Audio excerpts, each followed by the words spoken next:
Hi kids, I'm going to explain to you today how to do the in and out boxes. So an in and out box is like following a rule. The box is sort of like a machine, and when you put in a number in the in box, then the machine follows a specific rule, and then another number comes out of the machine.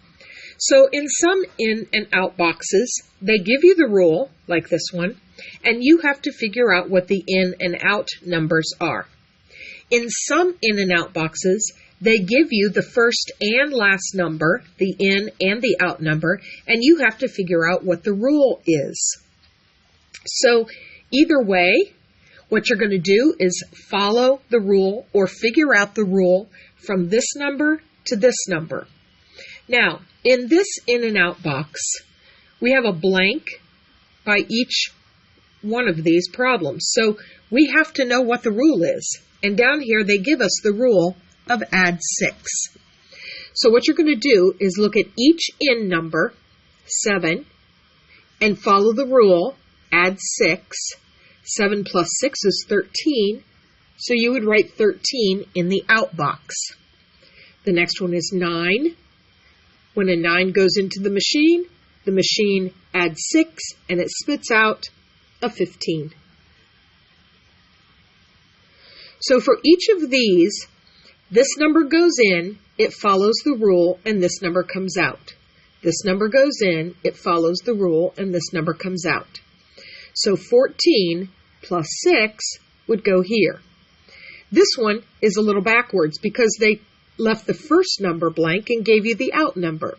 So for this one, you have to think, what number would I have to put in so that when I added 6 to it, a 21 would come out? So since this one is kind of backwards, you can do the reverse or the inverse operation, which is subtraction.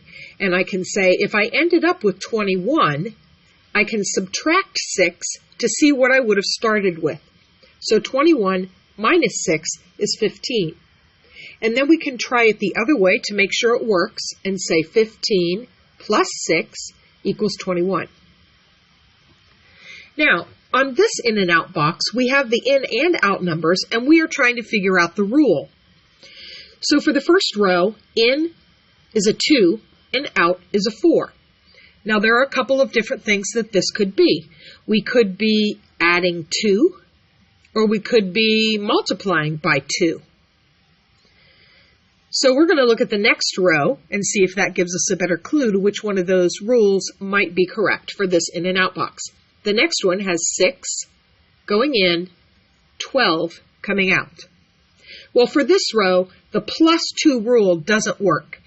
Even though plus 2 works for this row, plus 2 does not work for this row. So plus 2 cannot be our rule for this whole box.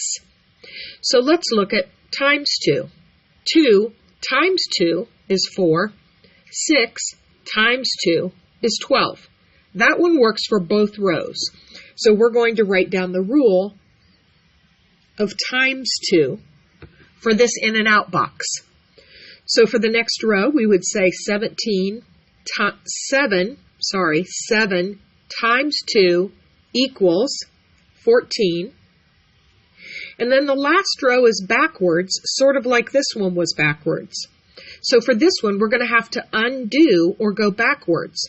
The inverse or opposite operation of multiplication is division. So for this one, if we're going to work backwards, we have to divide by 2 to see what number we would have started with. So 18 divided by 2 is 9. Now we can go the other way to check to make sure it still works. If 9 goes in, then we multiply times 2. 9 times 2 is 18. So now we can see that that rule works. Now down here you can see the in and out boxes are not always put in vertical columns like this. Sometimes they put them in horizontal rows like this. These in and out boxes work the exact same way.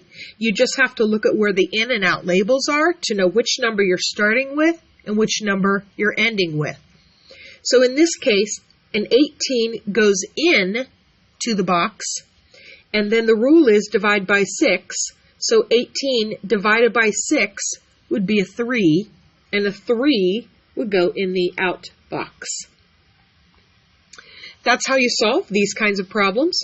This one, you have the in and out, and you have to figure out what the rule is. If a 6 goes in and a 5 comes out, what did they do?